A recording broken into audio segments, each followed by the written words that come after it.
Olá, internautas, o Oeste em Foco Entrevista está no ar. Hoje o nosso convidado é Diego Fernando da Silva, engenheiro do DENIT, chefe da unidade local de Chapecó. O Diego, que esteve recentemente de férias, visita a nossa região, verificando em loco as obras da BR-163 que acontecem em São José do Cedro. Diego, seja bem-vindo aos nossos estúdios. O que nós podemos falar sobre essas obras em andamento e o que nós podemos esperar daqui para frente deste tão importante trabalho que é realizado em nossa região? Bom, a gente está com o andamento, dessas intervenções, principalmente ali na área urbana de São José do Cedro, os trabalhos estão concentrados tanto na conclusão do viaduto, as equipes estão trabalhando ali para a conclusão das barreiras de segurança, fazendo algumas intervenções no pavimento também, que agora vai receber uma placa de concreto nos encontros e sobre o viaduto vai ser feito um pavimento flexível de asfalto, que é a solução de projeto.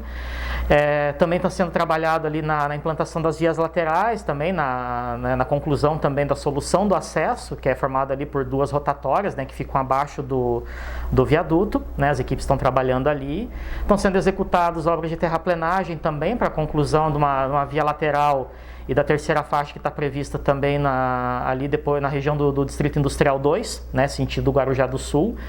E sendo feitos outros trabalhos também complementares, conclusão de sarjetas, passeios, enfim, a gente está concentrando os trabalhos ali, em função do panorama que nós temos de recursos, e preferencialmente para que se conclua todos os trabalhos, Hoje, em relação a recursos, Diego, quanto podemos dizer que temos disponíveis? Porque há sempre aquele medo da população de que as obras paralisem devido a todo esse histórico que a rodovia tem.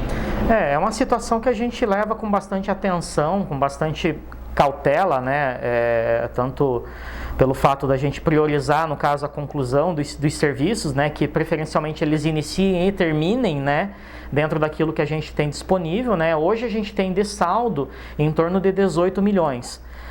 E aí as tratativas aí para que venham mais recursos estão sendo daí feitas em nível aí estadual e também através do DENIT em Brasília. Diego, são cerca de 18 milhões de reais disponíveis para aplicação no trecho, mas existe aquele desconforto, aquela desconfiança da população, porque a princípio estão vendo poucas máquinas e poucos trabalhadores na pista. Essa situação ela deve ser melhorada com o passar dos dias, com o passar do tempo. Novas pessoas devem se integrar às equipes para que de fato as obras elas ganhem corpo e as obras aconteçam na pista, já que é isso que a população e principalmente os motoristas almejam. Na verdade, todos esses trabalhos, antes da gente executar as soluções da pista propriamente dito, a gente tem que lembrar que a rodovia é composta por inúmeros outros dispositivos e várias outras soluções também, A exemplo de soluções de drenagem,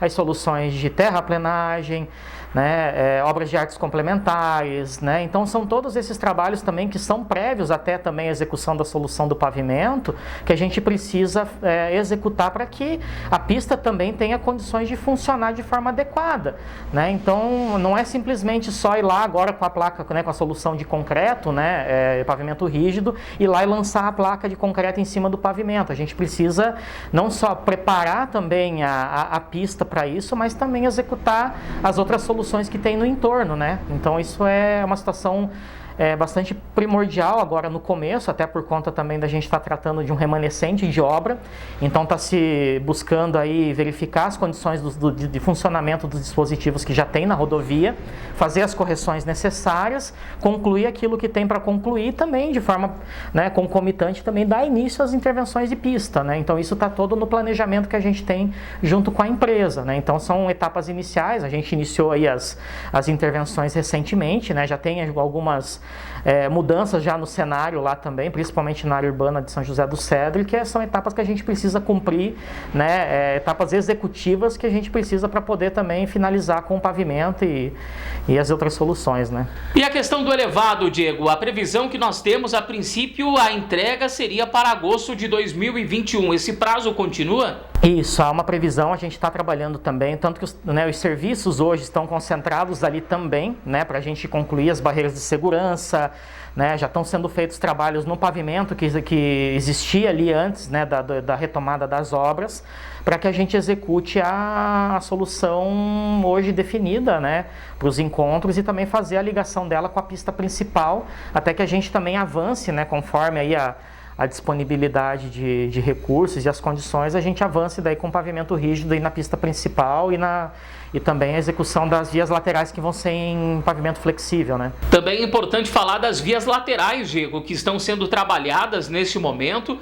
Nos próximos meses, nós teremos novidades também em relação à readequação às novas estruturas desse projeto que está em andamento.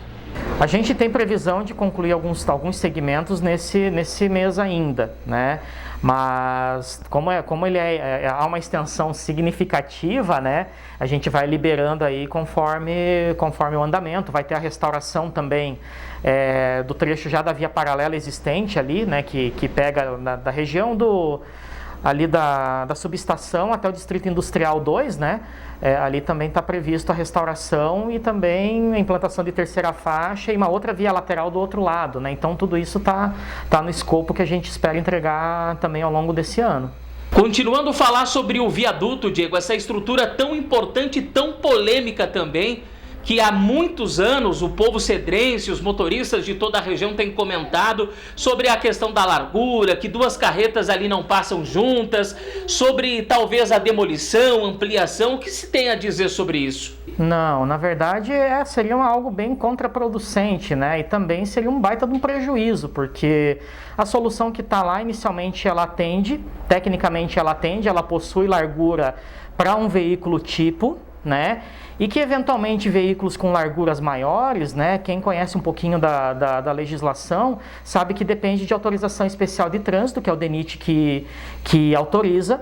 E aí o trânsito dessas cargas com larguras excepcionais, elas precedem de batedor, né? Que são veículos que fazem ali o ordenamento do tráfego, dependendo da situação, envolve até algum auxílio da Polícia Rodoviária Federal, mas em termos geométricos, inicialmente não foram detectados problemas, né? E que isso vai agora também com a conclusão das obras, eu acho que vai ficar mais evidente, né? Na verdade, o que eu vejo é que é uma polêmica que se criou que é bastante desnecessária e, como eu comentei, contraproducente até para os nossos trabalhos, né? Dá para se dizer então, Diego, que a largura do viaduto é a mesma largura que a pista terá? Não, na verdade ela tem uma largura padrão para atender pista e vai ter uma faixa de segurança, né? Mas para atender toda a plataforma, essa plataforma ela varia, né, em função da geometria, tudo, né, como a gente tem em outras pontes também, que nem sempre elas seguem, né, a largura obrigatoriamente ter pista e acostamento. Isso é definido também em projeto, em função das condições também de cada local, mas assim, em termos de trânsito, né, as faixas de rolamento, em princípio elas atendem o padrão estabelecido e isso vai fazer parte já do que está lá no projeto. Diego, e sobre a operação tapa-buracos, quando é que nós teremos uma empresa responsável para cuidar desse serviço? Pois até então nós tínhamos uma empreiteira contratada, porém o contrato venceu, a licitação está em andamento, mas no momento não há nenhuma empresa responsável por esse tipo de trabalho. Recentemente nós vimos um grupo de pessoas fazendo uma ação emergencial, um trabalho de tapa-buracos, fizeram do jeito que dava, do jeito que podia, com o intuito de ajudar o próximo, de fazer com que os motoristas evitassem ainda mais prejuízos, risco de acidentes. É corriqueiro a gente ver motoristas trocando pneu, suspensão estourada. Então está uma situação bastante difícil. Eu acredito que você pode perceber isso hoje em loco, trafegando pela rodovia. Essa licitação, como é que está o andamento dela? Deve logo se contratar uma empresa para que a situação seja amenizada? Isso como acabou tendo essa situação envolvendo a empresa anteriormente contratada, né, que ela optou por não prosseguir com o andamento, né, na fase de renovação, né, o contrato ele ia vencer o período dele, já havia sido feita uma prorrogação, e aí ao se tratar de uma nova, ela acabou não aceitando e que acabou gerando essa rescisão, né? Infelizmente era uma situação que nós não não desejávamos, né? É uma situação que infelizmente ela, na verdade, é facultado a ela isso, né? É previsto. E a partir dessa situação foi dado andamento na contratação, né?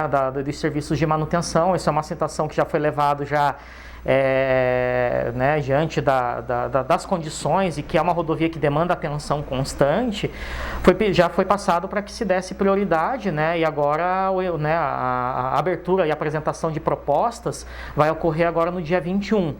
Então a gente espera que isso também, superando todas essas etapas, concluído o procedimento licitatório, né, eu acredito que já no mês de agosto a gente já tem aí o andamento, o início dos trabalhos, né, mas é uma situação que para nós traz bastante preocupação, sim, pelas condições, pelo período, né, então tudo isso a gente tem, sim, inclusive demandado para que se concluísse todos esses trâmites. Se tratando de recursos, Diego, quanto que o DENIT tem disponível para aplicar nesta licitação de tapa-buracos, de manutenção da BR-163, já que essa contratação não tem ligação com essa obra de grande porte que está em andamento e sendo executada pela Torque Engenharia?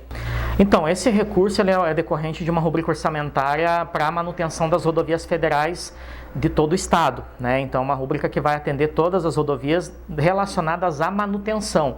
O caso, por exemplo, das obras do contrato da Torque, até do caso aqui da 282, elas correm por rubricas separadas e específicas para cada obra e são relacionadas a obras de construção. É bom você fazer essa separação porque a gente tem essa distinção, tanto que nos dois trechos coexistem contratos de manutenção e contrato de obras de construção. Então, nesse caso da manutenção, isso preciso levantar também, porque é uma questão que engloba, como eu comentei, o estado todo, e a partir da assinatura do contrato vai se disponibilizando recursos para cumprimento das etapas de contrato. Então, isso se dá de forma gradativa, né?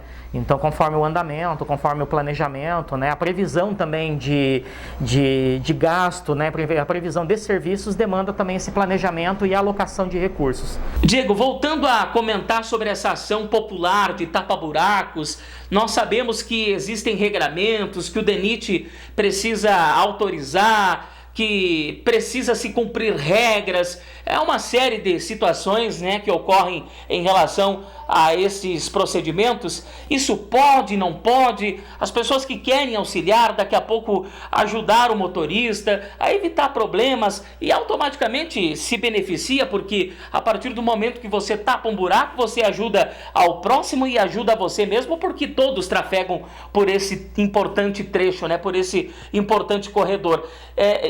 Isso pode ou não pode? Como é que funciona na prática isso tudo? Olha, na verdade, o meu entendimento inicial é que não seria adequado, né? Mas vai do entendimento, mas preferencialmente envolvendo órgãos públicos, né? Isso é uma ação que precisa ser pautada, né, legalmente. Claro que o ideal é que essa contratação ou ela tivesse sido prorrogada, né, e que a nova licitação também ela se conclua e a gente faça esses serviços. Eu entendo que nesse momento não é a medida mais adequada, até porque você vê, por exemplo, tapa-buraco com material com terra, né, que com pouco tempo vai se degradar, não tem um bom suporte. Eu entendo que nesse momento não é a medida mais adequada, né? Então vale aí os esforços para que se viabilize a contratação, né? Ok, eu agradeço a entrevista do Diego Fernando da Silva, engenheiro do DENIT, chefe da unidade local de Chapecó,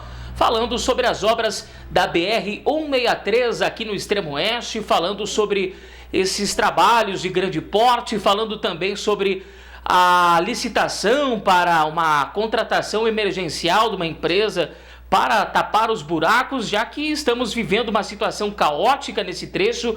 Acho que nunca se viu o trecho entre São Miguel a Dionísio Cerqueira, uma situação tão difícil, né, de calamidade pública. Diariamente nós percebemos motoristas tendo prejuízos, pneus estourados, suspensão danificada, riscos de acidentes. Então o DENIT também está providenciando agora para agosto. Faltam uns dias, algumas semanas ainda, mas segundo o Diego, o pessoal está trabalhando para que o mais rápido possível essa situação seja amenizada. Enquanto isso, nós percebemos a boa vontade da população, mesmo que não podendo, fazendo a sua parte, tentando ajudar o próximo, auxiliar os demais moradores, os motoristas, para que evitem prejuízos e o principal de tudo, né? Acidentes, risco de morte, feridos e assim por diante. Por um trânsito mais seguro, o pessoal tem feito essas ações que, inclusive, nos próximos dias devem continuar ocorrendo. E o Oeste em Foco tem feito uma ampla cobertura em relação a este assunto, entrevistando pessoas que estão diariamente no trecho, repercutindo essa demanda, essa pauta tão importante e trazendo para você, amigo internauta, amigo leitor, todas as informações pertinentes e importantes à nossa região. Fique sempre muito bem informado com o Oeste em Foco, a sua fonte de informação.